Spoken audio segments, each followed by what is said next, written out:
अस्सलाम वालेकुम। उम्मीद है कि आप लोग खैरियत से होंगे। तो आज हम स्टार्ट कर रहे हैं जीएसए के लेक्चर्स। तो ये है लेक्चर 1। इसके अंदर जो है ना हम बायोलॉजिकल साइंसेज, एनवायरमेंटल साइंसेज और फूड साइंसेज इनको डिस्कस करेंगे इंशाल्लाह। फिर मैं आपके साथ मैथ और जो फिज़िकल साइंसेज हैं उनके लेक्चर्स भी शेयर करूँगा। तो बिस्मिल्लाह करते हैं। इसको भी हम जो है ना टॉपिक वाइज लेकर चलेंगे। अगर मैं आपके साथ लेक्चर वाइज लेके चलता हूँ तो फिर आपको टॉपिक समझ नहीं आएंगे। बाकी मैं इंशाल्लाह कोशिश करता हूँ जैसे बेस्ट होगा। फर्स्ट लेक्चर शेयर कर दूंगा सारे, उसके बाद फिर मैं आपके साथ पूरी आउटलाइन कवर करवाऊँगा ईच एंड एवरी टॉपिक। तो हमारे पास टॉपिक क्या है? बायोलॉजिकल साइंसेज है, इन्वायरमेंटल साइंसेज और फूड साइंसेज। ये 3 सेक्शंस हैं। बायोलॉजिकल साइंसेज के अंदर हम क्या पढ़ेंगे? जो बेसिक है ना वो हम बेसिक्स ऑफ लाइफ पढ़ेंगे, जिसमें हमारे पास सेल आ जाते हैं। सेल के अंदर human cell, plant cell, micro organism cell, इसका structure of cell, function of cell और सब सेलुलर ऑर्गेनेलिज यानी पार्ट्स या पार्ट्स वगैरह सब कुछ हम डिस्कस करेंगे। जिसमें हमारे पास ऑर्गेनेलिज के अंदर आ जाएंगे ribosomes, nucleus, mitochondria, cell wall, cell membrane, centrioles and vacuole. फिर हम क्या करेंगे? इसमें डिस्क्राइब करेंगे structure and function of cell. दूसरे पे हमारे पास क्या आ जाता है? इसमें बायोमोलिक्यूल्स आ जाता है। बायोमोलिक्यूल्स के अंदर हम उनके role, function, source, types, classification, deficiency और एक्सेसिव इनटेक की वजह से जो प्रॉब्लम्स होती हैं वो भी डिस्कस करेंगे। और बायोमोलिक्यूल्स के अंदर हम किन को डिस्कस करेंगे? कार्बोहाइड्रेट्स को, प्रोटीन्स को, लिपिड्स को और एंजाइम्स को। बायो डजेंट मीन्स हम इसमें सिर्फ बायो को डिस्कस नहीं कर रहे, हम इसको फूड साइंसेस को भी डिस्कस करेंगे। फूड साइंसेस के अंदर हमारे पास क्या होता है? Balance diet. एंजाइम्स को भी डिस्कस करेंगे। एंजाइम्स क्या होता है हमारे पास? इसको हम एक सेपरेट टॉपिक पे के तौर पर भी डिस्कस करेंगे इंशाल्लाह, और इसके अंदर भी डिस्कस करेंगे। प्रोटीन्स को डिस्कस करेंगे, बायोलॉजिकल मॉलिक्यूल्स को और एग्जाम पॉइंट ऑफ व्यू से डिस्कस करेंगे। ज़्यादा इलेबोरेट नहीं करेंगे, जितना जो है ना सीएसएस की डिमांड है उतना ही इसके अंदर हर टॉपिक को कवर किया जाएगा इंशाल्लाह। नंबर 4 पे हमारे पास कॉमन डिजीज़ आती हैं, जिसके ऊपर मैंने असाइनमेंट्स बनाई हुई हैं, वो भी इंशाल्लाह आपके साथ शेयर करूँगा। ये हमारे पास मलेरिया है, डेंगू है, हेपेटाइटिस है, डायरिया है और पोलियो है। हमारे पास डिजीज़ क्या हैं, सिम्टम्स क्या हैं, काजेज़, स्प्रेड और ट्रीटमेंट, और पॉसिबल है कि नहीं है, और प्रिवेंटिव मेजर्स, ये सारी चीज़ें डिस्कस करूँगा इंशाल्लाह आपके साथ। फिर हम चलते हैं अब ब्रीफ एक आउटलाइन हमारे पास ये भी है सीएसएस के सिलेबस के अंदर। आप सीएसएस का सिलेबस डायरेक्टली कंसल्ट कर सकते हैं, बाकी यहाँ पे इंशाल्लाह मैं आपकी सारी आउटलाइन कवर करवाऊंगा। अब brief account of human physiology, CSS के जो है ना 50 ईयर्स का एनालिसिस ये है कि जो हमारे पास लाइफ सपोर्ट सिस्टम है ना, digestive system, circulatory system, respiratory और एक्सक्रीटरी सिस्टम, यही पेपर के अंदर बार बार रिपीट होते हैं। और वाइटल ऑर्गन जिनमें हमारे पास हार्ट आता है, लंग्स आता है, किडनीज आता है, स्टमक और इंटेस्टाइनल ट्रैक्ट आते हैं। और हमारे पास जो ह्यूमन है इसके अंदर ह्यूमन आई, ह्यूमन एयर और ह्यूमन टीथ, इन चीज़ों को भी डिस्कस किया गया है सीएसएस के पास्ट पेपर्स के अंदर।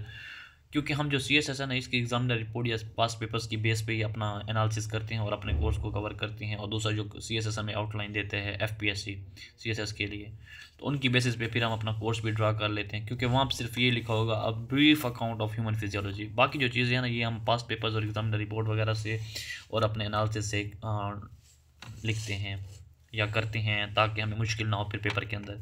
ग्लैंड्स के अंदर हम क्या करेंगे? पिट्यूटरी ग्लैंड्स करेंगे, थायराइड ग्लैंड्स करेंगे, स्लाइवरी, एड्रिनल एंड स्लाइवा वगैरह, इन चीज़ों को डिस्कस करेंगे, वाई, व्हाट और इनके फंक्शंस। फिर हम बायोफ्यूल्स को डिस्कस करेंगे, what are biofuels, classification, advantages, disadvantages, methods of production and types. Biodiesel को, बायोगैस को, बायो एथेनॉल को, इनको डिस्कस करेंगे बायोफ्यूल्स के अंदर। फिर जो हमारे पास थर्ड है तो वो हमारे पास क्लासिफिकेशन आती है बॉटनी की। इसको छोड़ सकते हैं, अगर आप कहेंगे तो मैं इंशाल्लाह करवा दूंगा आपको। ये प्लांट एंड एनिमल किंगडम के बारे में आता है। अगर इसको छोड़ दें तो फिर भी पेपर इंसान आसानी से अटैम्प्ट कर सकता है, क्योंकि हमारे पास चॉइस होती है क्वेश्चंस के अंदर। चलें फिर हम स्टार्ट करते हैं आज। अभी इन्वायरमेंटल साइंस का दूसरा पोर्शन होता है, तो उसके अंदर हमारे पास क्या होता है? इन्वायरमेंट होती है, कंपोनेंट्स ऑफ इन्वायरमेंट यानी एटमॉस्फेयर, हाइड्रोस्फीयर, बायोस्फीयर, इन चीज़ों को डिस्कस करेंगे। और साथ ही हम स्ट्रक्चर, फंक्शन एंड कंपोजिशन यानी मेजर प्रोसेसेस, हमारे पास जो साइकिल्स होते हैं, ग्रीन हाउस इफेक्ट होता है, ग्रीन हाउस गैसेज होती हैं, उनको डिस्कस करेंगे इन्वायरमेंटल साइंसेज वाले पोर्शन के अंदर जीएसए के। और जो जीएसए के अंदर जो इसके अंदर दूसरी चीज़ डिस्कस करेंगे वो इन्वायरमेंटल प्रॉब्लम्स करेंगे फेस्ड बाय द वर्ल्ड। और एटमॉस्फेरिक पोल्यूशन हो गया, जैसे वाटर पोल्यूशन हो गया, लैंड पोल्यूशन हो गया, इस तरह की चीज़ें, ग्लोबल वार्मिंग और ट्रीटीज़ वगैरह को डिस्कस करेंगे, प्रॉब्लम्स, काजेज़ और इफेक्ट्स को। और हमारे पास 1997 के अंदर आईसीटो जो है ना प्रोटोकॉल है उसको डिस्कस करेंगे, कीटो प्रोटोकॉल को और मॉन्ट्रियल प्रोटोकॉल को इसके अंदर डिस्कस करेंगे इंशाल्लाह। जो है ना वो इन्वायरमेंटल मैनेजमेंट की हैं। उसके बाद हम सॉलिड वेस्ट मैनेजमेंट को डिस्कस करेंगे। और जो हमारे पास बीओडी है, बायोलॉजिकल ऑक्सीजन डिमांड, उसको डिस्कस करेंगे जीएसए के इस पोर्शन के अंदर। और सॉलिड वेस्ट के अंदर हम उसकी कंबस्शन, लैंडफिलिंग और डंपिंग वगैरह इस चीज़ को डिस्कस करेंगे। और जो है ना हमारे पास इन्वायरमेंटल जीएसए के अंदर जो है ना इन्वायरमेंटल साइंसेज वाले पोर्शन के अंदर हमारे पास रिमोट सेंसिंग और जीआईएस है, इस चीज़ को डिस्कस करेंगे, रोल ऑफ रिमोट सेंसिंग और जीआईएस को इन इन्वायरमेंटल साइंस। इस चीज़ को डिस्कस करेंगे, वाटर प्रोसेस एप्लीकेशन, इन चीज़ों को डिस्कस करेंगे। और साथ हम आखिर पे पॉपुलेशन प्लानिंग जो है ना आउटलाइन दी हुई है उसको भी डिस्कस करेंगे इंशाल्लाह। जो मैं ये लेक्चर आपके साथ शेयर करूँगा इंशाल्लाह, उसके बाद आपको कोई प्रॉब्लम नहीं रहेगी किसी रिसर्च आर्टिकल से शेयर करने की या फिर कहीं से अपने फैक्ट्स वगैरह ढूंढने की। इंशाल्लाह इसके अंदर आपको हर चीज़ मिल जाएगी। और नंबर 3 पे हमारे पास फूड साइंसेस वाला पोर्शन है, जो हमने अपने इसको जीएसए को डिवाइड किया हुआ था, इसके जो बायोलॉजिकल साइंसेस वाले पोर्शन को। जो हमारे पास फूड साइंसेस है उसके अंदर हमारे पास क्या होता है ये हमें हेल्प करता है, ऐसे के पोर्शन के अंदर भी हेल्प कर सकते हैं, उस पॉइंट ऑफ व्यू से भी हम इसको कर सकते हैं। इसमें हमारे पास इन्वायरमेंटल वाला भी ऐसे के अंदर हेल्प करता है, जैसे ग्लोबल वार्मिंग वगैरह पे ऐसे आ जाते हैं। हमारे पास बैलेंस डाइट को कवर करेंगे, कार्बोहाइड्रेट्स, प्रोटीन्स, लिपिड्स और एंजाइम्स को, फूड एडिटिव्स और preservatives, food adulteration and food quality, इन चीज़ों को हम इंशाल्लाह डिस्कस करेंगे एक एक करके।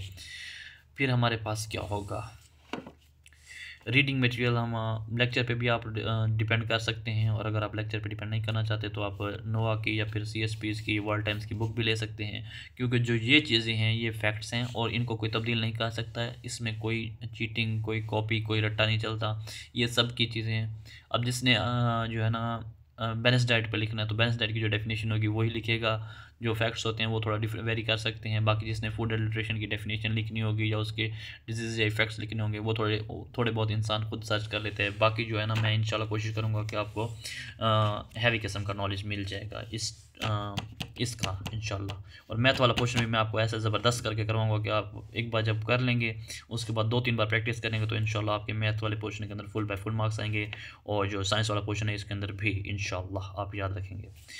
तो हमने क्या करना है, पास्ट पेपर कंसल्ट करने हैं, वहाँ देखेंगे तो सारा पेपर जो है ना हमारे पास बैलेंस पेपर आता है। कोई ऐसा नहीं है कि एक ही टॉपिक, एक ही पार्ट से सारा पेपर उठा के दे देंगे, सारे पार्ट से बैलेंस पेपर आता है, आप खुद भी चेक कर लेंगे। हमारे पास जो है ना ये हेल्प करते हैं हमें पाकिस्तान अफेयर्स के अंदर, करंट अफेयर्स के अंदर और जीएसए के अंदर भी हेल्प करते हैं। इसमें हमें आराम से हम इंशाल्लाह इन 3 के अंदर लेने होते हैं 120 मार्क्स, हम 160 प्लस मार्क्स ले सकते हैं। मैं इंशाल्लाह आपको इस तरह के लेक्चर शेयर करूँगा कि आप 180 175 तक मार्क्स ले सकते हैं। हमारे पास पॉइंट्स क्या होते हैं, इसके अंदर हमें कोई जो है ना अपने पॉइंट्स ये रखने चाहिए कि टारगेट, एक तो हमें कोई चॉइस नहीं रखनी चाहिए, चॉइस पे हम अपने सिलेबस की आउटलाइन नहीं छोड़नी चाहिए। कुछ टीचर कहते हैं ना ये आउटलाइन छोड़ दो, ये छोड़ दो, वो नहीं छोड़नी। जो टारगेट है वो 120 का ही रखना, हमेशा 160 का ही रखना है, 160 प्लस का, ठीक है। और जो जीएसए वाला पोर्शन है इसमें 80 प्लस का रखना है, पाकिस्तान अफेयर्स और करंट अफेयर्स का। बाकी जैसे आपका लगे अपने जीएसए का 80 प्लस रखना है, इंशाल्लाह इसमें 80 प्लस आ जाते हैं, ठीक हो गया। बाकी इसमें बायो को इतनी मुश्किल नहीं है, 9th 10th और फर्स्ट या सेकेंड ईयर की जो बायो है ना वही वाली है सारी, और आपने करनी भी उसी लेवल के ऊपर है। लोग जो है ना आपको कहेंगे कि आप डाइजेस्टिव सिस्टम के ऊपर रिसर्च आर्टिकल कर लो, भाई पागल हो, जब वो डाइजेस्टिव सिस्टम 5 नंबर का पूछेगा तो आपको कौन सा रिसर्च आर्टिकल 5 नंबर में देना है, तो आप मैक्सिमम 2 से 2.5 पेज का लिख सकते हैं। बाकी अपना टाइम मैनेजमेंट करेंगे इंशाल्लाह, वो भी मैं आपके साथ शेयर करता जाऊँगा साथ साथ। क्वेश्चन जो होते हैं हमारे पास टू द पॉइंट होते हैं, उनको टू द पॉइंट टॉपिक के मुताबिक लिखना होता है, इरेलीवेंट नहीं लिखना होता। टाइम मैनेजमेंट क्या होती है, हमारे पास इसमें डिफरेंट पार्ट्स होते हैं क्वेश्चन के ABC, हर पार्ट्स के लिए हमें 8 मिनट से 7 मिनट रखने पड़ते हैं। डायग्राम नेसेसरी है, फ्लो चार्ट्स भी देने चाहिए क्योंकि ये साइंस है और साइंस में ये चलता है। अब हम आ जाते हैं अपने लेक्चर को स्टार्ट करते हैं इंशाल्लाह। बिस्मिल्लाहिर्रहमानिर्रहीम। इन्वायरमेंटल साइंस, इन्वायरमेंट हम किसको कहते हैं, सराउंडिंग को कहते हैं। साइंस क्या कहते हैं, the scientific study of nature is called science. Scientific study of nature को हम क्या कहते हैं, साइंस कहते हैं। अब हमारे पास डेवलप क्या करती है, फाउंडेशन, सबसे पहले हम अपनी फाउंडेशन को डेवलप करते हैं। 2 हमारे पास टर्मिनोलॉजीज़ आ गई हैं, इनको सेपरेट करते हैं, साइंस को भी और इन्वायरमेंट को भी, फिर इनको एक्सप्लेन करते हैं। साइंस जो है ना इसको हम कहते हैं डिवाइड करते हैं इनटू सब फील्ड, जिनके अंदर हमारे पास आ जाते हैं life, matter, chemical process. Life biology के अंदर डिस्कस करते हैं, मैटर को फिजिक्स के अंदर स्टडी करते हैं, और केमिकल प्रोसेस को केमिस्ट्री के अंदर स्टडी करते हैं, और जो हमारे पास लैंड फॉर्म्स आते हैं उनको जियोग्राफी के अंदर। तो इस तरह हमने ये साइंस को डिवाइड कर लिया अपनी आसानी के लिए, समझने के लिए। उसके बाद हमारे पास साइंटिफिक मेथड होता है, जिसमें हमारे पास हाइपोथेसिस होती है, ऑब्जर्वेशन होती है, एक्सपेरिमेंटेशन होती है और थ्योरी सेटिंग होती है। अब हमने क्या करना है, यूज़ करना है वाई।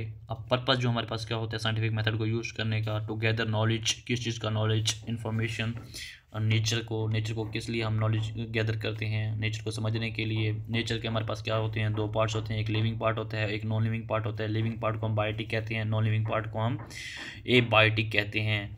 जो हमारे पास लिविंग या बायोटिक पार्ट होता है उसके अंदर हमारे पास क्या जाते हैं, प्लांट्स आ जाते हैं, एनिमल्स आ जाते हैं और माइक्रो ऑर्गेनिजम्स आ जाते हैं। जो नॉन लिविंग होता है उसमें हमारे पास क्या आ जाते हैं, air, water, rocks, mountain ranges और लैंड फॉर्म्स आ जाती हैं। अब हम आते हैं अपनी डेफिनेशंस की तरफ। तो हम इन्वायरमेंट को कैसे डिफाइन करेंगे, सराउंडिंग के तौर पे हम डिफाइन करते हैं हमारे पास क्या होती है, नेचुरल वर्ल्ड होती है जो हम नेचुरल मेड होती है, और जो आर्टिफिशियल वर्ल्ड होती है वो मैन मेड होती है। इन्वायरमेंट को हम दो पार्ट्स में डिवाइड करते हैं। अब हम इसकी एक डेफिनेशन बनाते हैं, everything around us including natural and artificial world.